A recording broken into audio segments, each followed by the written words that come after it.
Up next on episode 1 of Tshwane Gaming News. First Red Bull Kumite successfully hosted in Lagos, Nigeria.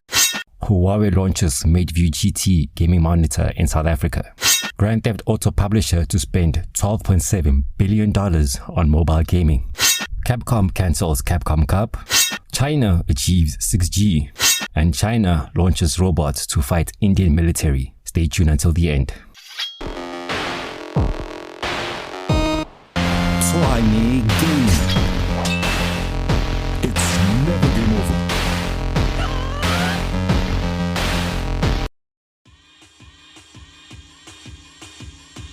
How's it, ninjas?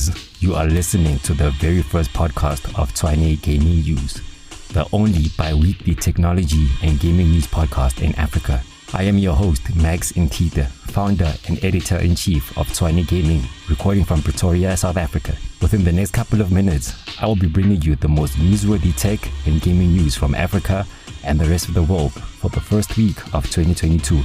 Our headline story: the first Red Bull Kumite was successfully hosted in Lagos, Nigeria on the 6th of January 2022, which was won by Chukwudi Okoli, aka Chuck's Ox, a Street Fighter V player.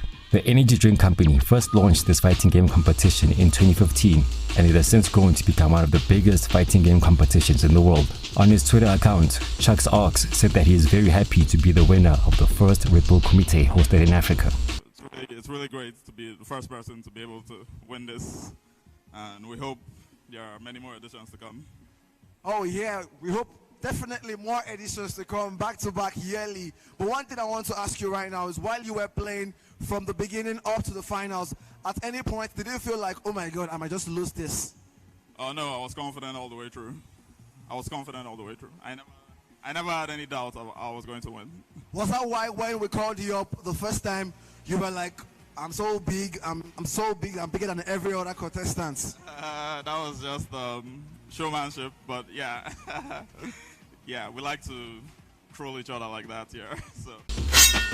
Global technology giant Huawei recently launched its first desktop monitor for gaming enthusiasts, the MateView GT, at an event held at the Galleria in Sandton, Johannesburg. MateView GT features include a curved, ultra-wide 21:9 34-inch display which has a refresh rate of 165 Hz. It boosts color accuracy for games and video editing by supporting DCI P3 color space. It also offers a peak brightness of 350 nits and a contrast ratio of 4000:1, as well as HDR10 to make your content more realistic. Its soundbar includes two speakers that support 2.0 stereo surround sound, creating a powerful audio-visual experience, while the RGB touch panel on the soundbar offers a customizable lighting effect which allows you to easily adjust the volume. Order links for this amazing monitor can be found in the details section of this podcast. Speaking of order links, are you an event planner, social media influencer, or news agency struggling to find professional but affordable cameramen in South Africa's major cities? Then look no further than Spydr Media, a cameraman for hire service based in Pretoria, owned by yours truly, me. For just 3,998 Rand or $298, you can have highly skilled cameramen taking both videos and photos at your event, news story, or social media shoot for 3 hours. All content is delivered within 72 hours of shooting, or 10% money back if my spiders miss deadline. Yep, you heard right. If my freelancers fail to submit your photos and videos within 72 hours, I will personally reimburse you with 10% of the total fees. Guaranteed. So what are you waiting for? Tag our web by clicking on the WhatsApp business link in the descriptions below, and I will personally assist you with creating world-class multimedia content at budget rates. Moving on to international news. Take-Two, the publisher behind some of the biggest names in gaming like Grand Theft Auto and NBA 2K, announced a deal to buy mobile game company Zynga for $12.7 billion. If the acquisition of the Farmville creator goes through, it will mark the biggest sale in video game history and bring games like GTA, Red Dead Redemption, BioShock, and Mafia to mobile gamers. Capcom, the mega Japanese game development company behind titles like Resident Evil and Street Fighter, has cancelled the 2022 Capcom Cup due to Omicron concerns. Capcom Cup is the organization's annual fighting game tournament, specifically focused on the Street Fighter series. On its official Twitter account, Capcom Fighters says they decided to move the tournament online due to worries of the new COVID-19 variant possibly infecting players should a live tournament be held.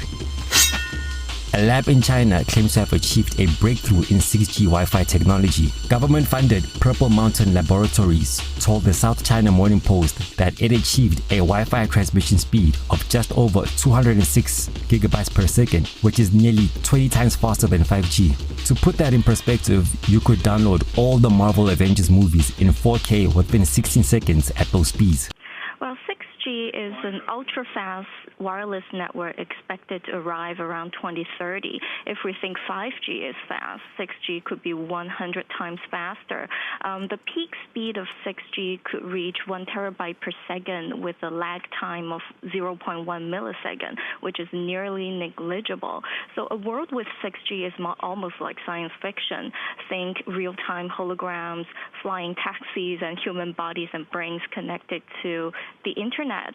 But the only problem is 6G only exists in theories now. So the world hasn't actually agreed on what technologies could enable 6G. And one of the most hopeful candidates is the terahertz airwaves, which could potentially meet 6G's requirements of high speed and low latency time.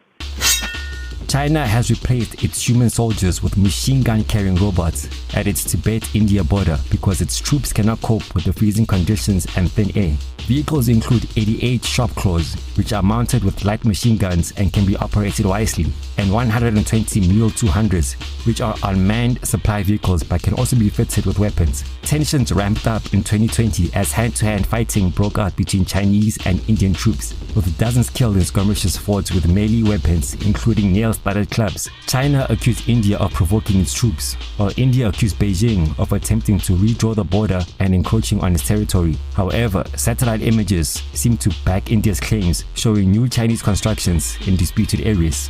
There is a new threat from China. It is not a battalion of soldiers or wolf warrior diplomats. It's robots. They are equipped with the machine gun. Chinese soldiers can fire this gun from a distance and without any wires. There are cameras too, to watch what the adversaries are doing. China calls this vehicle the Shark Claw. 88 of these have been deployed in Tibet. Shark Claw has a partner. It's the Mule 200. This is a transport vehicle, so not as lethal as the Shark Claw, but the Mule would be very useful for the PLA. It can be used to transport valuable supplies like ammunition. China has deployed around 120 of these in Tibet. Robots are now joining the People's Liberation Army. Their induction is a prelude to something more sinister. For now, a soldier will operate these robots, but in the future, China wants weapons with a mind of their own. The PLA wants weapons with artificial intelligence.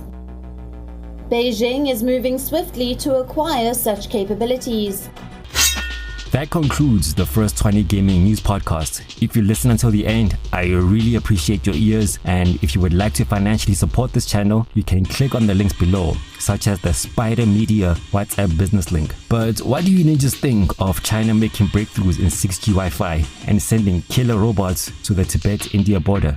Do you agree with Capcom's decision to cancel the Capcom Cup, even though live sports matches like the Beijing Olympics and Ep1 Cup, which have thousands of spectators buying stadium tickets, are not cancelled?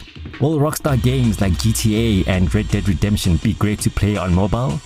Light up the comment section with your opinions, and look out for the second news podcast on the last week of January. Peace.